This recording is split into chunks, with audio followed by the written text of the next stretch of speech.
Viva l'intelligenza ed il saper raccontare storie che piacciono, come quella di Terry Gilliam, The Imaginarium of Dr. Parnassus o Map of the Sounds of Tokyo di Isabelle Coixet, ultimi due film di questa lunga competizione ufficiale di Cannes targata nel 2009.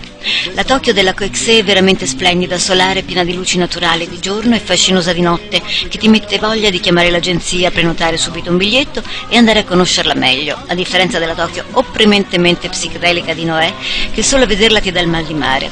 È differente anche la storia, che parla qui ancora di solitudini, di amore negato e mal riposto, di sterile vendetta, di potere e di voglia di cambiare.